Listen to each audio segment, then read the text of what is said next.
The current economic state of the job environment is very, very concerning. With several people that are being laid off, how do you go about recession-proofing your career?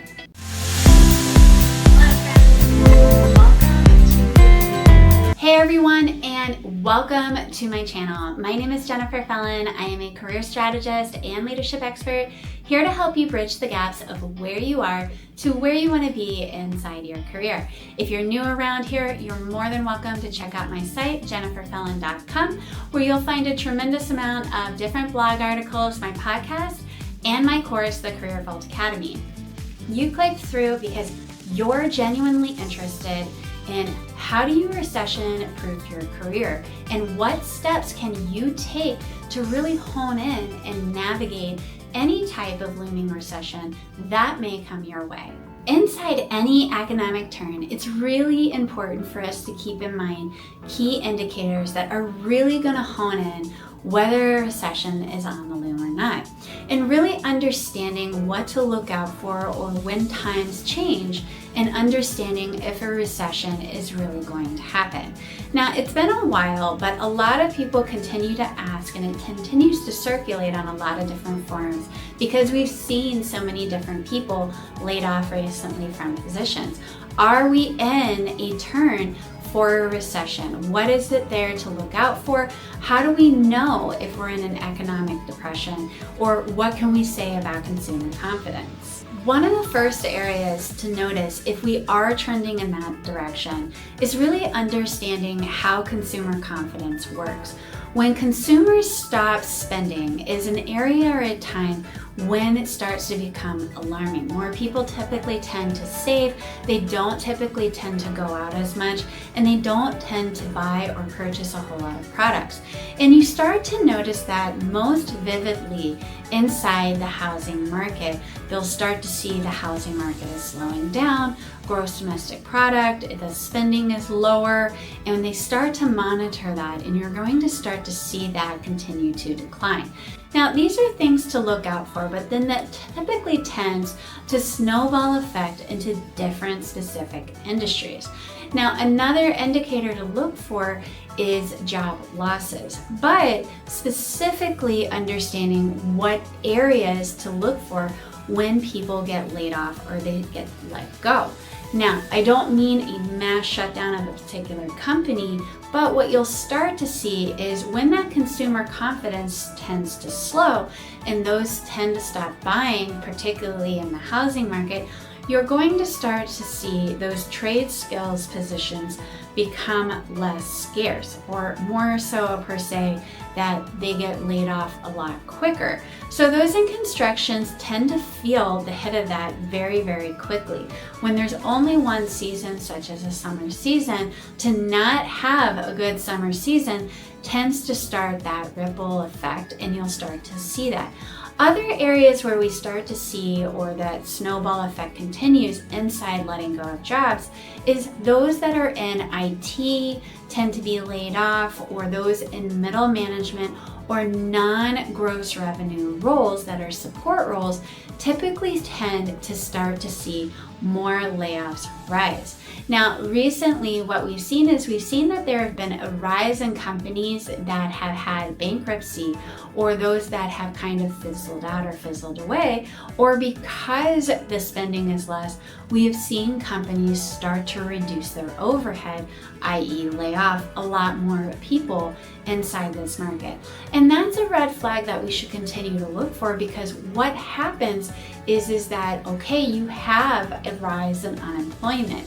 When that rise in unemployment starts to showcase, combined with those that are receiving less jobs out there, it creates a concern, because then you're starting to see the confidence in the economy continue to slow down.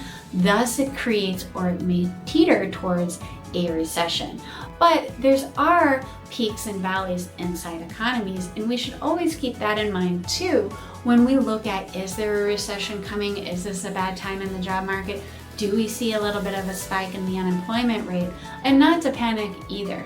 There's many different ways that you're able to look at a career disruption, which I talked about in a prior video, that you're able to kind of bounce back and really hone in and decide, is X or Y right for you, or do you want to transition into another path? Now, the differences in the past versus today when it comes to any type of a recession is there are so many different outlets for one to be able to make money without a linear position. So what I mean by this is that if per se you were to be laid off or something were to happen in that type of position, what can happen is you're able to go a non-linear route to bring income in until you find your groove or you find your next opportunity. And this is a really great thing because there are a tremendous amount of roles that you're able to take on without a formal degree, allowing you to continue to move forward. So in many different periods of uncertainty, there comes up the question, how do I recession-proof my career? How do I typically tend to make that go forward? What can I do to really kind of make sure that I'm safe? Well, there's a lot of different roles that are out there that you can undertake or that you can explore or go into that can continue to help you gain new skills that can allow you to transition through any type of economic downturn, whether it's a recession or not. So the first area that I'll talk about, and that's kind of a give me, is really to have that essential worker position. There's a lot of different types of essential worker positions that are out there that can really help you move through a bad or an up economy. And those roles will always be in demand. So some examples of those roles are going to typically be like your nurses, your hospitals, your doctors. Even in my field, they consider it essential working, which is supply chain leadership. Those are roles that are required and needed that will help through a recession and are essentially really more in demand during those typical type of downturns. But there are a lot of other roles out there as well. Like teachers are a really good one, the fire department, the police department, but those are pretty generic. But there are other roles that require you to be inside a field that are considered to continually be essential. Now, not every downturn is going to impact every single industry, and depending on your input into your career is going to put in your output. So that's a good segue for us to slide in to what are ways that I can help navigate my career so that if there are layoffs coming, that I can maybe be evaded from that. And one of the first ways that I just talked about is really continuing to grow and gain new skills. Whenever we continue to grow and add to our plate or add to our resume, we're growing our skills and thus we're creating weight that is going to allow us to come off more valuable. Now, even if you do experience a layoff or a disruption, one thing to keep in mind is to understand that while you gain new skills, those skills may not have been the right fit for the last company. It doesn't mean that they won't be the right fit for a new company, and to keep those type of things in mind. Now, with new skills and honing in, understanding that you can take those skills and continue to grow them is only going to continue to help you. Now, the next way to kind of hone in and help out, if you are starting to sense that, oh my goodness, we aren't doing well, there might be a risk of a layoff, that is a good time before something big happens or a disruption happens, is to really go out there and continue to stay connected. I love to stay connected with people. I encourage people to connect with me all the time. And one way that you can do this is continue to stay connected to both your weak ties and your strong ties. And understanding that when you remain connected or you continue to network, and it doesn't specifically mean that you have to go to a networking event, what it could mean is that you connect with a lot of people that you know that are inside your current company, but then when you continue to post content on LinkedIn, you're going to go through a first wave of people and then you'll go through a second wave. Let me give an example. When I coach clients and I work with people inside the Career Vault Academy, one thing that I talk about is LinkedIn, and LinkedIn is a powerful tool. Now, we have a lot of great videos on the internet that really blow it up more than what it really is. It's literally another social networking site, but it can help you create a wave of visibility. And let's talk about that. Your wave of visibility, when you write and you put out great content, not only goes to the first wave, which is all of your connections. If we see a really great response rate, a really good engagement rate because you have really good content, it's going to expand to a second, third, and even fourth wave of people that are out there. And this is really, really great. Very much like the similarity of Reels or Facebook or YouTube with a viral video. We're not essentially saying that it's going to go viral, but what it will do is it will go 1 to 2 waves past the people that you are connected, and it'll allow you to start creating more weak ties. Those weak ties allow you to continue to network and thus could pose one day to opening up larger opportunities. And I've talked about that a few times.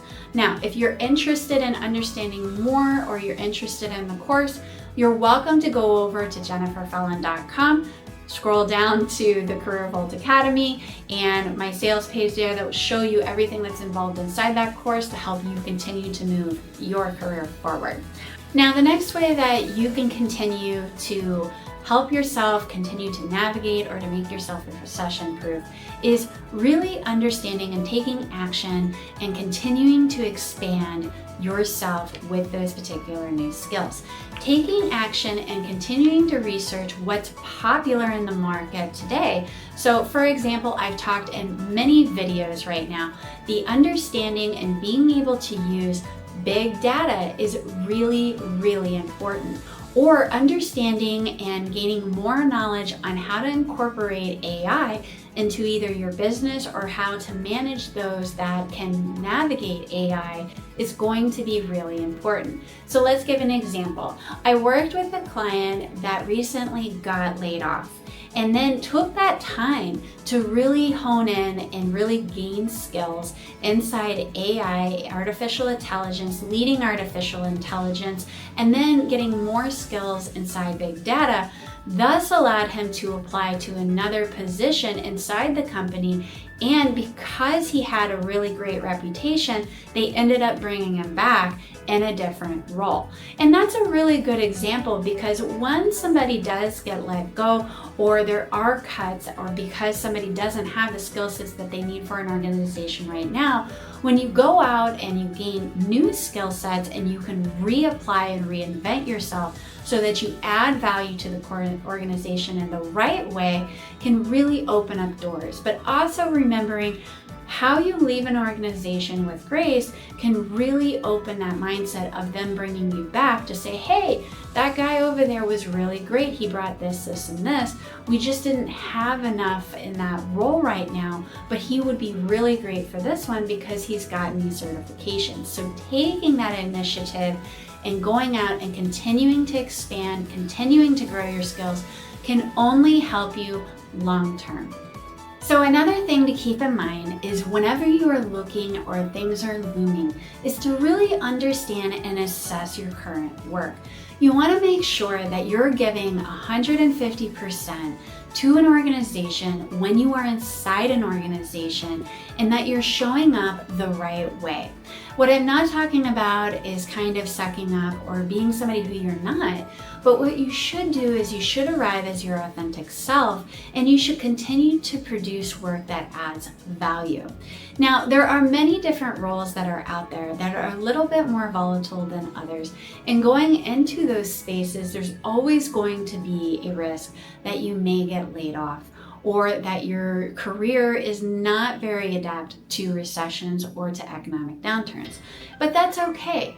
When those things happen, understanding that you offer a tremendous amount to any organization and you continue to move your skills forward is what's going to separate you. How you frame yourself and how you look towards things can only help you as well. Now, other ideas and other things that I always encourage, and what a lot of people have started to today, is really doing particular side hustles whenever they have any type of volatile career. And I've talked about this a few times. Whenever you have a career that can go up or that it can go down, there's always an ability to earn a side or a secondary income, so that way that impact isn't as strong, and making sure that when you do have your savings, to have 2 to 3 months worth of savings, so that way if things happen that are unexpected or aren't what you're envisioning, you have the ability to pivot and pivot with grace and not overly stress. And the reason why I bring this up is there's nothing more disheartening than when somebody goes on LinkedIn and you can openly tell they haven't done that because they are begging everybody to know if there's any type of job. Now, what this does is this not only hurts your credibility, but it also makes people wonder if you were the reason that you were let go, and you want to kind of keep those things in mind. But with everything in hand, making sure that you show up and that you produce and that you have your skill sets in line reduces your chances of being impacted by any type of economic turn. All right, that's it for this week's video. Between now and my next video, you're more than welcome to check out my website, jenniferfallon.com, where I host a tremendous amount of blog articles. I have my podcast. I have my pathway to 100K, a free career strategy training for you, and you're welcome to check out my course, the Career Vault Academy. I look forward to seeing you next time. Take care.